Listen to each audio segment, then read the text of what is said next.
Having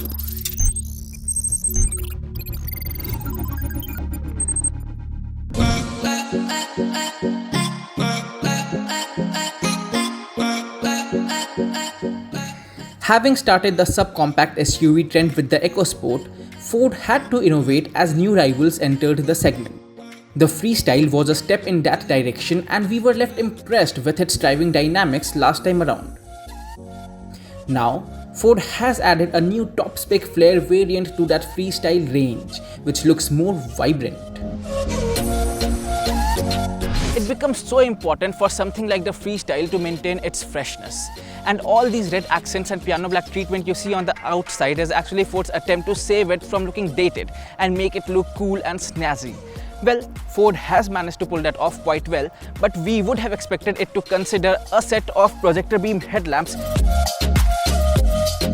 You get red accents on the wing mirrors, skid plates and roof rails, along with these swanky decals you see above the plastic cladding and on the tailgate.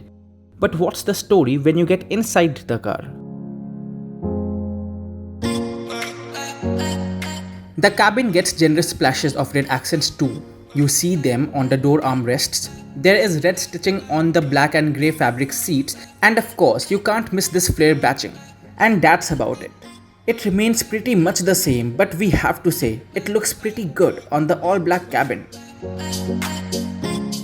There is a 7-inch touchscreen infotainment system that we have seen before, but even in this top-end variant, there is no Apple CarPlay or Android Auto. You do, however, get built-in navigation, Bluetooth connectivity, and notably the Ford Pass Connected app that receives over-the-air updates. So, you can remotely lock, unlock, and start-stop or even pre-cool the cabin. That said, you don't get rear aircon vents, which according to us is a big miss. Then, there is just one USB port and a 12-volt charging socket.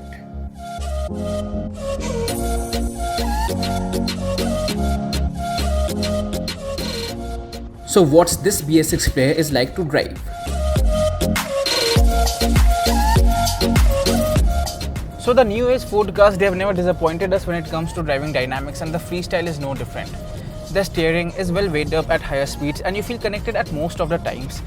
But just when the straight ends and you hit a corner, at that time you'll feel a bit of a body roll, and that's something you don't want, and you will feel the need to drop down speeds. The suspension setup though, it's biased on the firm side and you'll like it. Even and especially when you are driving at higher speeds, you'll hardly need to slow down, and only for deep potholes.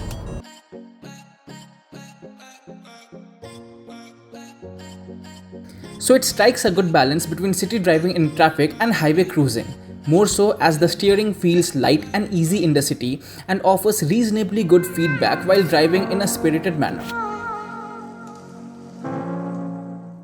The Freestyle was always positioned as a crosshatch, so when you encounter bad roads, it lets the traction control and electronic stability program do their job effectively. Don't mistake it for an SUV though. Both the petrol and the diesel engines make the BS6 transition. The one we are driving today is the 1.2-litre 3-cylinder petrol that belts out 94 brake horsepower at 6500 rpm and 112 Nm of peak torque at 4250 rpm. The 1.2-litre engine, there is a bit of a lag at the low end, and that's a bit disappointing in city traffic, or especially when you want to make a quick overtake and a quick move. You will need to plan that. But just go past 2500 rpm and the engine shines through because it pulls right till 5000 rpm, and that gives you the punch that you really need. Even the gearing ratios are relatively tall, and that's reassuring on highways. But in the city, you will be shifting down often at lower speeds when you need that surge. You can also go for the 1.5-litre 4-cylinder BS6 diesel engine that churns out 98 brake horsepower at 3750 rpm and 215 Nm of peak torque, which is accessible from 1750 rpm. Both engines are paired with a 5-speed manual transmission only, and the automatic gearbox is sorely missed. As before, the petrol engine we are driving delivers a claimed fuel economy of 18.5 km per litre, and the diesel delivers an impressive 23.8 km per litre. so that remains unchanged with this BS6 engine as well. The Freestyle Flare scores big on build quality and the sense of sturdiness. On the safety front, you have 6 airbags, which is a big plus in our books. And you also get ABS with ABD, rear parking camera with sensors, electronic stability control, traction control, and ISOFIX seat anchorage. The Freestyle Flare needs to catch up when it comes to features and premium appeal. Compare it to the range-topping variant of the WRV, which is touted as a subcompact SUV and happens to be its closest rival, and at 7,69,000 rupees, it is 2 lakh rupees cheaper than the top-end WRV VX Petrol.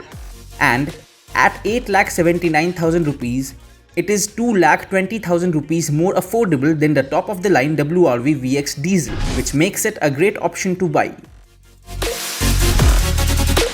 The Freestyle looks bigger than a hatchback, even a premium hatchback for that matter, and gives you everything, almost everything you expect from a subcompact SUV as well. It's fun to drive and is easy to live with, and stands out amidst the crowded space in the country.